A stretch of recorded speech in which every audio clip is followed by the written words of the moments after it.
Hello, man. Hello, world. How's it going, guys? I know I've been gone for a while, but I'm back. Because my opinion means nothing. My opinion means nothing. I said my opinion means nothing. That's right, y'all. I'm back. Cut the music. Hello, and welcome to another episode of My Opinion Means Nothing. I know, guys, I've been away for a while. I think it's been 2 weeks or so. I'm so sorry about that, but unfortunately, in the UK, we've had some mad weather storms. It's been crazy. We had snow, snow to the point where when you looked outside your window, it looked like another country. It was crazy. So it was hard to kind of meet up with my friends so I could do an episode. But I'm back. I wasn't gone. I don't think episode 11 was the last episode. It's not. I'm still here. I did contemplate, not gonna lie, contemplated structuring an episode, doing it all on my own and just releasing it, and I was just it's bare effort. It's easier when I got something to bounce off. So anyway, now I've got that out of the way. Without further ado, I would like to introduce to you guys at home, sat there, listen away and on your podcast platforms. My co-host this week is none other than Philippe Odeon. Hello, scrap, pat.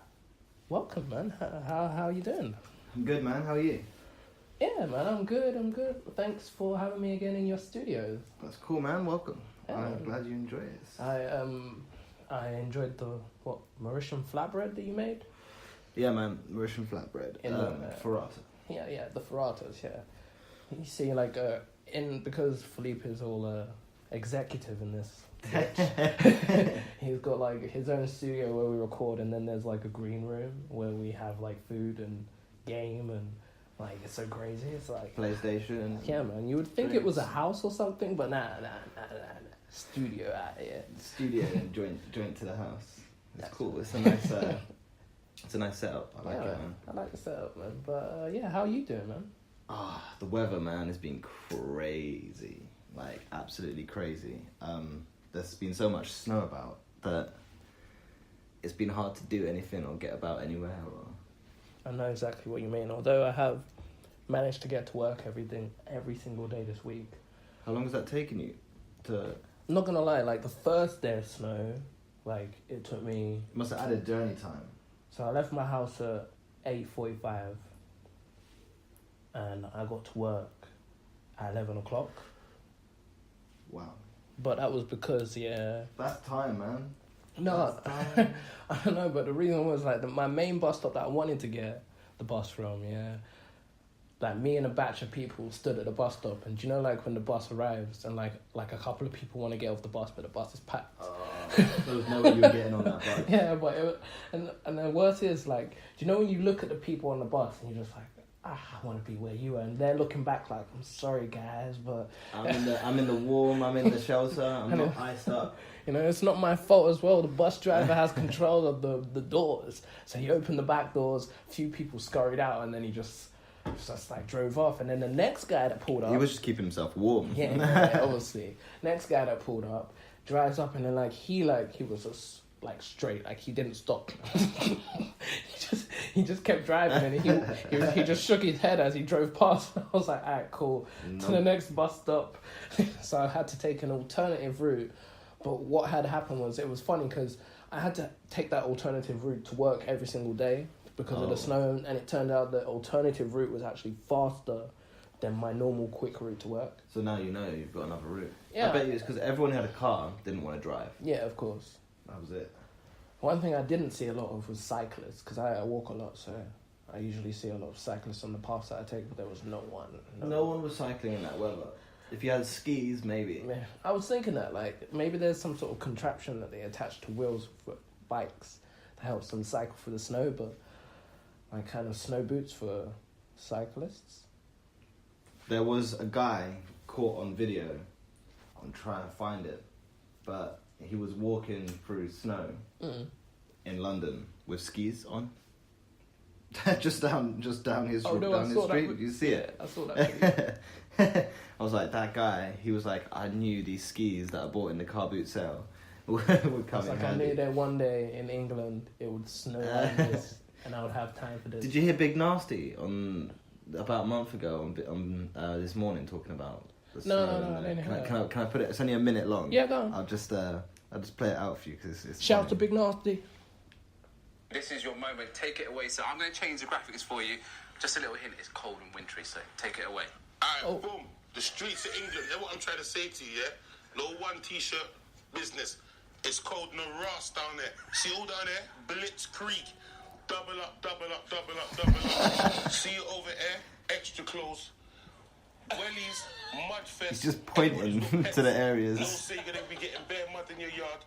Edinburgh. Peak times. But you understand it straight away, you know. Yeah.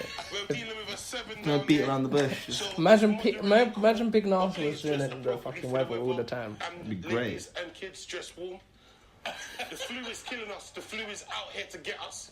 Yeah. True, man. So let 'em sip and warm clothes. See, that's not just a weather report. That's like advice, daily advice. Okay. Otherwise, I might have to start spitting two bars. Drop them. Oh. Because it's cold outside. Man, better know that it's cold outside. Where's the hot gate? Man, it's not hot, man. Better know it's cold I outside. don't know if you heard about Big Nasty. Apparently, I've Channel heard so much about But Channel 4, there's a show that's happening on Channel 4 with Big Nasty and Mo the comedian. That guy that, the couple of cans. Oh, yeah, That guy. So they're coming out with a show on Channel 4 with Oh, nice. I don't know, co-hosting, I guess. Big Nasty's smart with what he's doing. Like, Yeah. he's branching out in a way that, like, he's making it accessible and understandable to Yeah. people. Yeah, young people of today will understand what he's saying, what he's getting, and they'll be able to watch his stuff. Yeah, it's because, I don't know, like, it seems like the Pulls old, them away. like, not even that, but it's just like, seems like the adults of today, they don't understand the youth. And it's like, what, the only way they can get through to us is by putting, like, a idol on TV and getting them to put, like, I don't know, what is the word? Make the points that need to be talked about more important, because Big Nasty's talking about it, so I should take interest in it. Yeah, I should actually listen. Yeah. Yeah, it's true. Public speaking, like, from Yeah. celebrities is important. But speaking of the news, I remember I was talking about this. There was this article I was reading today because I love reading the news because it's absolutely hilarious. So, like, this first article that I'll just introduce in this week's episode, really, the title reads like this: Brexit. Theresa May urges EU to buy into ambitious vision. So basically, Theresa May has urged the EU to get on board with discussing with her, like, this ambitious but practical version of, like, the economic relations, of what's going to go down once the Brexit happens, basically. Okay. So they basically want some sort of deal that's good for the UK and also good for the EU as well. Like, so we can... So basically, I'm not going to bore you with all the information in the article, but the gist of it is basically Theresa May wants to cause, like, Theresa May wants the UK to have some sort of special deal with the EU that kind of basically, do you know, like, they wanted to have that union thing that I was talking about before. I don't know if I was speaking about it with you, where they wanted to still have the free trade-in with the EU. So basically, that's all in the article, the whole deal that they're trying to strike. They want, Theresa May wants this free trade-in thing, tariff-free trade-in between the EU while we've left the EU. So basically, she wants to be in the EU without being in the EU. She wants all the benefits of being in the EU without being in the EU. That's basically all the negatives deal. of it. From what I'm reading in the article, that's the deal that she basically wants to make with the EU. Why would you accept that though? Why would, if you were the EU, why would you be like, okay, this guy wants to leave, Yeah. but he also wants to take all the good stuff. It's like, okay, I'm part of this gang, yeah. And being part of this gang means I get all the smokes, all the alcohol, and all the bitches I want, right? So I'm just talking in terms, right? And, right, and then, so I decided, it comes to this day, I was just like, do you know what? I found this girl, I've fallen in love with her, and I want to leave the crew, but I still want all the smokes and all the drinks. But no hard feelings, though. Like, we can still leave on good terms, and I'll just go over here with my girl. I won't partake in any of the killing or whatever the gang used to do before. I'm not down with that anymore. It's just me and my chick, but I still want the free smokes. Like, can I still get the free smokes and leave the gang? Is that cool? And just live happily with my girl? Come on. It's like me being joined PlayStation Plus, yeah? So I get my free games every month. And then one year I decided, I don't want to have to pay £50 a year for my subscription. Oh, it's like that. So that's what it's gone up to now. So fuck that. Do you know what? I'm just going to duck out. But I expect Sony and PlayStation Network to be sending me my free games still. Every month. Every month. You know them ones there. Obviously, I don't... That's what it's I want to leave my Amazon Prime subscription, but I still want Amazon Video. I don't want to pay for Netflix no more, but I want the ability to watch all your shows. Yeah, that's it. Like...